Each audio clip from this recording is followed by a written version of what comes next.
Fala pessoal, tô de volta para mais um vídeo aqui no canal e hoje a gente tem muita coisa para falar, principalmente a repercussão do clássico de sábado entre Fluminense e Vasco, que o Vasco acabou perdendo por 2-1. A gente tem muita coisa para repercutir dessa partida, toda a polêmica envolvendo a arbitragem e também sobre essa semana livre aí de treinos do Vasco para enfrentar o Criciúma no sábado pela 4ª rodada do Brasileirão. Então fica até o final desse vídeo que tem muita coisa pra gente conversar. E não esquece de deixar seu like, compartilhar com os amigos, ativar o sininho das notificações e se inscrever se você ainda não for inscrito. No sábado a gente teve o clássico Fluminense e Vasco no Maracanã, que o Vasco acabou perdendo por 2-1. O Verratti foi o autor do único gol do Vasco nesse jogo.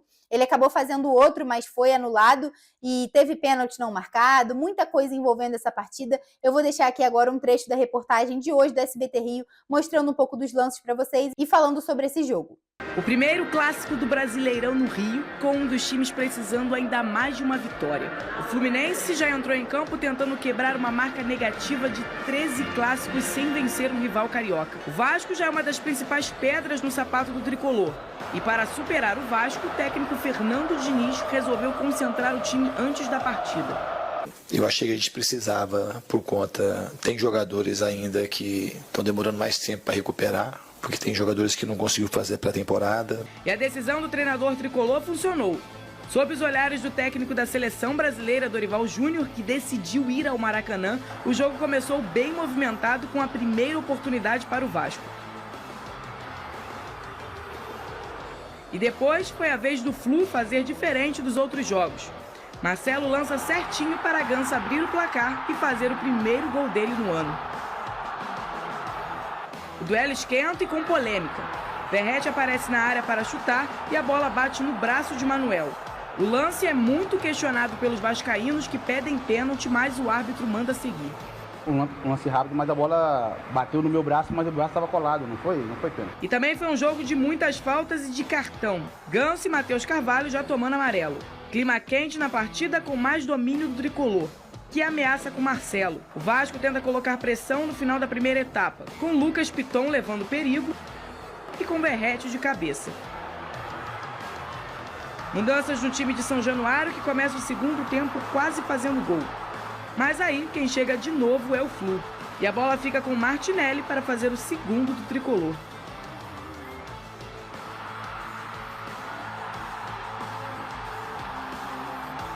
O Vasco responde logo e a missão de diminuir o placar ficou com o Verratti, que não desperdiçou.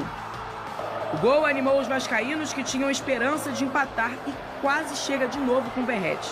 E aí, mais uma polêmica. Verratti marca, mas estava impedido. O lance vai para o VAR, que confirma o impedimento. O camisa 99 tenta de novo e Fábio salva. O Vasco ainda tem uma chance clara de igualar a partida com o Cleiton, mas se embola e perde. Para o alívio dos tricolores, que viram um time diferente em campo. Existem duas formas de você analisar essa partida. Uma, levando em consideração a arbitragem vergonhosa que o Wilton Pereira Sampaio teve, e outra é falar do jogo de fato. Primeiro, foi pênalti. Aquilo ali não tem como. É braço aberto, é o Manuel bloqueando um chute do Verratti, um chute que poderia ter ido ao gol. Tá na tela, hein? Ia bater na barriga. Quem garante que ia bater na barriga se o Manuel estava fazendo um movimento pra frente e se batesse na barriga dele, poderia inclusive desviar na barriga dele e ir dentro do gol, matando o Fábio. Pra mim isso é pênalti, eu não sei por que alguém ainda discute que isso não foi pênalti. Isso é muito pênalti. Assim como foi o do Lucas Piton na primeira rodada e do Galdames também, quando ele tomou a pancada do Rodrigo ali, eu já falei isso aqui. O outro ponto é, o Ganso faz o que quer dentro da arbitragem do futebol brasileiro. O Ganso, ele toma uma falta completamente normal do Matheus Carvalho, ele dá um chute no Matheus Carvalho, o VAR não chama, e o senhor Wilton Pereira Sampaio dá amarelo pro Matheus Carvalho e dá amarelo pro Ganso, sendo que o Ganso agrediu o Matheus Carvalho. E ele deveria ter sido chamado no VAR para poder ver o lance. Ponto. Essas foram as duas situações dentro do jogo que, para mim, a arbitragem vergonhosa do Wilton Pereira de Sampaio. Falando de campo e bola, para mim, o Fluminense mereceu a vitória. Por quê, Pedrosa? Porque o Fluminense foi mais letal do que o Vasco. Números, 11 finalizações do Fluminense, 8 no gol. O Vasco finalizou 21 vezes. Sabe quantas no gol? 5. Isso é incompetência. Isso é falta de pontaria, isso é falta de conseguir matar o jogo quando tem que matar. O Ryan perdeu gol, o Cleiton perdeu gol e o Vasco foi incompetente na hora de converter as chances que criou. Além disso, no primeiro tempo, o Fluminense foi muito melhor do que o Vasco, principalmente pelo lado esquerdo, conseguindo engolir o Paulo Henrique e o Maicon. O Marcelo, o Arias trabalharam muito bem ali e o Fluminense foi superior. No segundo tempo, o Vasco faz as substituições, iguala a partida, chega ao ponto de realmente conseguir ter um equilíbrio até melhor, estar melhor do que o Fluminense na partida, mas, novamente, sofre um gol numa falha defensiva e aí depois é muito tarde. Lembrando, Red Bull Bragantino e Fluminense. O Vasco tomou gol nos 2 jogos logo no início, o que desmorona seu plano de jogo. Então tem que melhorar. A conversão em gols, o Vasco tem uma conversão muito baixa, é o time que mais finaliza no campeonato, 49 finalizações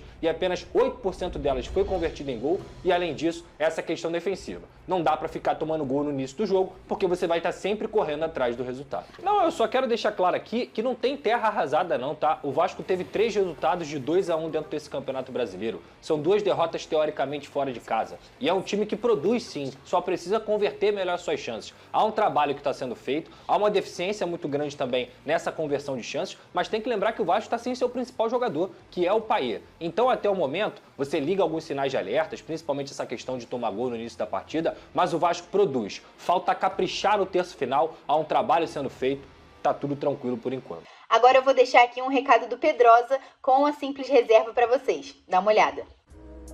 A Simples Reserva é a nova parceira do canal do Pedrosa e ela tem um conceito que o nome já traduz. Simples. É roupa de qualidade sem preço astronômico. Para mim, a ideia de estar bem vestido também é saber ser simples, onde quer que você esteja. Seja no trabalho, no lazer, com frio ou calor. É o que faz parte do seu dia a dia. E apontando a câmera do seu celular para esse QR Code aqui na tela ou clicando no link da descrição, você pode usar o cupom PEDROSA10 e ganhar 10% de desconto na Simples Reserva. Seja para homens, mulheres ou crianças. Ficou fácil estar bem vestido e num preço bom também. Quer saber mais? Clica lá, vem comigo, tamo junto. Lembrando que com o código PEDROSA10 vocês têm 10% de desconto na Simples Reserva. É só clicar nesse link que está aqui embaixo na descrição ou apontar seu celular para o QR Code que está aí na tela. Aproveita! Como o Pedrosa falou nesse trechinho que deixei para vocês aí do SBT Esporte Rio de hoje, o Vasco precisa melhorar na hora da finalização. Hoje o Vasco é o time que mais finaliza no Brasileirão de 2024. Ele tem uma média de 16,3 finalizações por jogo. Então isso é muito, mas na hora de completar o passe para o gol, na hora de finalizar, está tendo uma certa dificuldade. Eu vou deixar aqui agora na tela os dados do Vasco no Brasileirão até o momento, para vocês terem uma noção de tudo que está rolando. O Vasco hoje é o primeiro em cruzamentos certos, 9,3 por jogo. O 14º em finalizações certas, só 3,7 por jogo. Para vocês verem a diferença. É o primeiro em finalizações e o 14º em finalizações certas. Então, tá faltando ser assertivo na hora de fazer o gol, na hora de finalizar. Agora, depois desse clássico com o Fluminense no sábado, o Vasco tem essa semana inteira livre para treinamentos, né? Uma semana cheia de treinos até enfrentar o Criciúma no sábado em São Januário.